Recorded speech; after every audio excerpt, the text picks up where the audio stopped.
It is just, well, we're past 12:30, and so I think we'll reconvene our community meeting.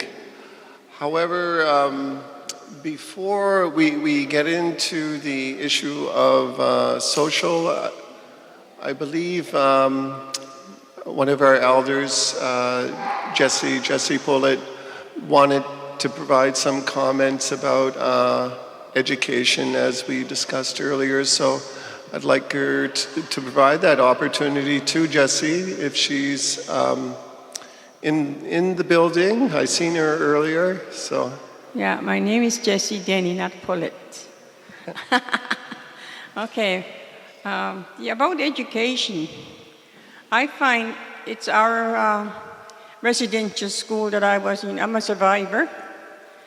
And I find that ever since I come out of residential school, kids were, I'm originally from Eskisoni.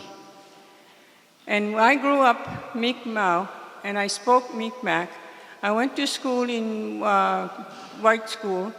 We didn't bloody understand what the teacher was saying because we all spoke Mi'kmaq. Nobody understood. But when I went to residential school, I was 14 years of age. I got out there, and I find people were speaking Mi'kmaq, but soon as the kids were coming out, they started speaking, especially in Afton. My kids were going to school. They were speaking Mi'kmaq because I taught them myself. They spoke Mi'kmaq, and they understood it very well. But when they started going to school here, one day they come home and says, I'm going to tell on you. I said, where did you get that idea? And I spoke in Mi'kmaq.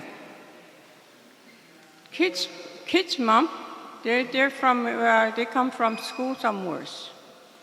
And I said, well, you guys going to speak Mi'kmaq. They spoke Mi'kmaq until they got to the tragedy.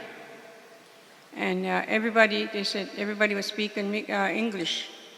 I know some women here, they were from residential school, came from residential, they spoke English.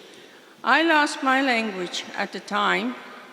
I spoke in English.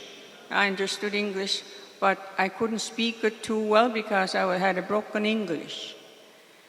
But my kids and a lot of people started speaking. When I went around, I said, the women were speaking English to me. And I said, you don't speak Mi'kmaq? She said, no, I was in residential school. I said, I was too. But I got it back because in Eskisoni, they don't speak back to you in English. You have to speak Mi'kmaq, whether you like it or not. So that's how I ended up back into my language, Mi'kmaq.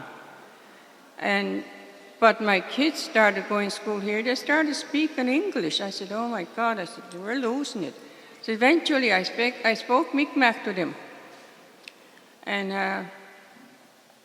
But it was just hard for me they kept speaking English. And I said, well, I kept speaking Mi'kmaq to them. And then finally, when they grew up like teenagers, everybody was speaking English. I said, God, we're losing ours. So my kids understood Mi'kmaq very well. But eventually, they dropped it. I don't know why, but now they speak a little bit of it. But Mary Catherine and Mary Isabel are into a little bit of it. The others understand it. And when I get mad, they bloody understand Mi'kmaq. Because I speak Mi'kmaq when I'm mad at them. When I speak in English to them, they don't seem to know, they don't want to hear it. They don't want to hear me speaking, to tell them to correct something from them. But when I say it in Mi'kmaq, when I'm mad, boy, they get on the ball. This is all I have to say. Thank you for listening. Thank you very much, Jessie. Thank you.